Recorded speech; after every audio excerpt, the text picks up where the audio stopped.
이 질문과 토론을 통해 배우는 IB 교육, 대구교육청이 100개 가까운 학교에 도입한 학습 프로그램입니다.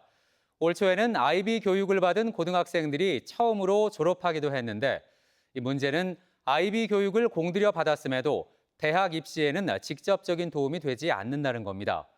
입학 전형에 반영하는 국내 대학이 아직 없기 때문인데 공교육 혁신 취지를 살리는 정책적 지원이 필요하다는 목소리가 나옵니다. 남효주 기자가 취재했습니다. 국제 바칼로레아 디플로마 프로그램, 즉 IB 고교 과정을 운영 중인 경북대 사범대학 부설 고등학교입니다. 수학 수업 시간, 화면에 나타난 건 복잡한 공식이 아닌 사진입니다.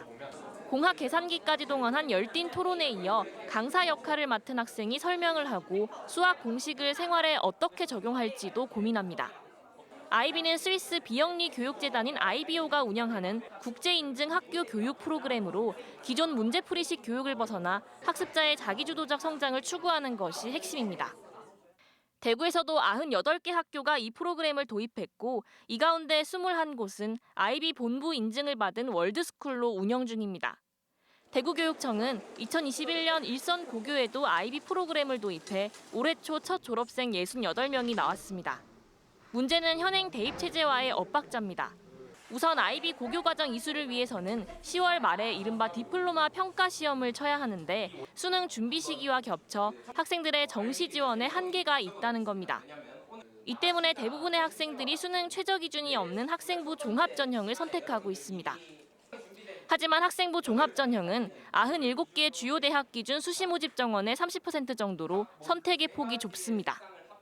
심지어 공들여 IB 교육 과정을 이수하고 좋은 점수를 받더라도 이를 입학 전형에 반영하는 국내 대학은 아직 없습니다. IB가 사실 해외 진학에는 되게 유리한 그런 방법이에요. 근데 아직 한국에는 IB를 위해서 진학하기 위한 이런 방법이 없어요. 잘 없어요. 그래서 그 부분이 조금 아쉽긴 해요. 공교육 혁신이라는 도입 취지를 살리기 위해 대입과의 연계가 필수적이라는 의견이 나오는 건 이 때문입니다. 정시까지로의 어떤 지원 범위가 제한될 수밖에 없죠.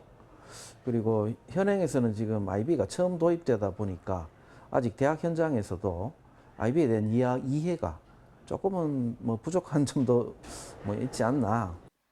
한국교육개발원 역시 지난 2022년과 2023년 교육 현안 보고서에서 국가교육과정과 IB 프로그램의 연계를 강조했습니다. 이런 가운데 대구교육청이 대학 입학사정관들을 대상으로 IB 교실 참관 수업과 세미나를 열었습니다. 입학사정관들은 당장 IB만을 위한 전형을 만드는 건 쉽지 않지만 IB 교육이 학생들을 바꾼 건 분명해 보인다며 정부 차원의 정책적 변화가 필요하다고 말했습니다. 대학 공부를 잘 할 수 있을 것 같은 학생들, 이런 학생들 뽑고 싶은데 그런 부분들이 사실 이런 수업을 통해서 학생들이 고등학교 때부터 많이 그런 역량들을 갖출 수 있지 않을까 이런 생각이 좀 들었습니다. 우리 입시를 하고 있는 학생들이 편견 없이 그리고 대학을 입학할 수 있는 방법이 있다면 그런 부분들은 사실은 대학에서 찾아야 되는 게 맞다고 생각을 합니다. IB 교육이 공교육 혁신으로 이어질 수 있도록 제도와 정책이 필요해 보입니다. TBC 남효주입니다.